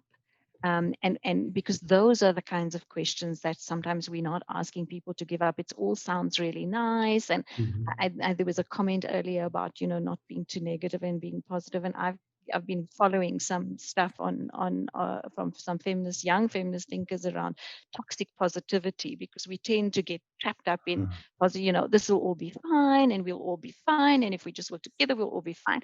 The truth of the matter is it's not. And so we're needing to kind of look at what is the discomfort we need to sit with, not, oh, I'm going to be fine, but what am I feeling now as an organization, as a leader of an organization, as a man who needs to now ally or work alongside or allow women organization to lead, in some contexts around allowing a Black woman to lead. What are those uncomfortable things that I'm sitting with? Because I think when we look at the how, those are the beginning parts. And then allow the self the kind of reimagining, imagining what it is that you're wanting to see. Allow yourself as an organization to go to that point, because I think that's the other part of things that I think that we often don't do. We talk about it in terms of objectives and indicators and outcomes, etc. But what is the imagining that we want to do together as an organization working with this work? What is the end game that we want to see? Marcus. Yes. Pensando em como avançar, y estrategias y lo que han dicho nuestros compañeros, compañeras del panel, me quedo pensando bastante en un tópico específico del reporte que a mí me llama la atención y que me ha movilizado bastante, que es el uso de Internet, ¿no? O sea, la Internet como un campo de disputas también, disputas de narrativas, disputas muchas veces violentas, pero también con bastante potencia, ¿no? Y por mi trabajo con jóvenes veo que ellos que ya nacieron en un mundo conectado, que no logran pensar en un mundo sin Internet, porque no lo conocieron, eso hace parte de sus cotidianos, de sus realidades, aunque tengamos todas las discusiones sobre inclusión digital y cómo eso se da en diferentes contextos de países. Mi trabajo con jóvenes activistas ha sido bastante interesante para pensar, o sea, en cómo se usan esas estrategias, no solamente para movilización. Y hemos visto, por ejemplo, el trabajo fantástico de las jóvenes en Argentina con la aprobación de la ley del aborto, por ejemplo. O sea, y en otras partes también desde 2013. Me parece muy interesante pensar así como cómo aprender desde ellos, ¿no? O sea, cómo pensar en este mundo tan conectado en que la Internet es parte de nuestra realidad, de nuestra vida, pero no solamente como una herramienta, pero también como un modo de ver, un modo de ser, un modo de hacer, ¿no? Y ahí creo que eso podría ser súper interesante para pensar en estrategias más amplias, pero también estrategias más focadas y más personales, ¿no? Así como decía Gabriel en algunos momentos, ¿no? de lo personal, de lo emocional, y como he visto, y no solamente por la pandemia de COVID-19, pero los últimos años, creo que ahí los últimos 5 años, la cantidad de grupos de discusión de hombres en Brasil por medios digitales y el intercambio, ¿no? de posibilidades que tenemos a partir de eso, ¿no? Entonces creo que ahí tenemos un doble desafío, ¿no? O sea, el desafío de pensar, ¿no? De una manera más amplia, pero también sin perder la conexión más personal. Y eso siempre ha sido, ¿no? un desafío para todos y todos, ¿no? Pero creo que, y alguien ha dicho en el chat, ¿no? Los jóvenes como co-creadores, como protagonistas también de esos esfuerzos, ¿no? Y ahí me quedo.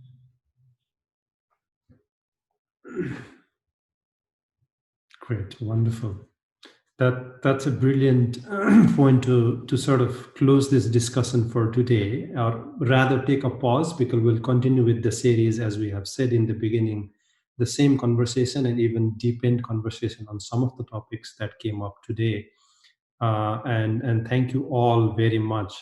And I can't, sort of add more on to what you all have said. And our, sort of plan moving forward is also to sort of take this document to our members in their different contexts and work with them to develop a version that includes their experiences, their stories, and in some ways that relates to what they are doing in the ground. So this discussion paper is the beginning, and the next phase with this series and then the next plan over the full year beginning now is that we will be taking this discussion paper to our different country networks where we have the regional networks and where our members are, and then unpack some of these pieces and analysis that this discussion paper presents to their context so that they can relate to how this work can then be further strengthened and related to the broader vision of feminism and feminist equality and so on, looking into different areas of what they are looking at, linking also GVV, SRHR, peace and security, climate justice, and so on. And youth leadership becomes an important pillar again, but also not only looking at youth as people who needs more knowledge, who need more space, but rather young people as right holders and the leaders of today, so that we can learn from their activism, the way they are mobilizing in this new area. And online space, again, we will be debating into that. And I fully agree with Nikki also on one point, which I was also thinking to bring up, was the work with men and boys is not to make men and boys comfortable and be there and sit saying, oh, this is our safe space, I feel very comfortable in, but rather the space is actually make them uncomfortable, so that we can re-look into the way men and boys have been historically sort of being privileged because of the patriarchal system. And we again look into how our roles and responsibilities to dismantle the system that from which we are being privileged for so long. And this work becomes a movement building approach rather than a project approach or a program approach. So I think that's the plan moving forward as well. And then, sort of from a movement building perspective, we also make it with part of not a separate movement, but part of a broader movement, so that we all can connect with each and every one and bring in the more systemic analysis to the work we are doing, while making sure, connecting with individual. And this paper also sort of connects the dots between individual, the institutions, and ideologies, and how all these three pieces needs to be brought into, but also looking at it from sort of different areas of work, but as a holistic approach and intersectional approach to be interrogated further. So with that, I really, really thank you, Alan, Marcus, Nikki, Jeff, Gabriel, and David, for your amazing discussion, brilliant points, and we will keep all this in mind moving forward. And definitely we will be reaching out to you for other relationship building or any other efforts moving forward, if you don't mind. And we would love to have you being connected with what we do moving forward, and supporting us with your analysis, your pieces that you are doing to help this work become better, sort of aligned with what you all have raised your expectations towards the Alliance and those who are involved in this work. And this is again a work of allyship, solidarity, but from an accountability perspective as well. And accountability is embedded across the paper, across the areas, the sections it includes, and is something that we will definitely be taking into consideration. So thank you very much.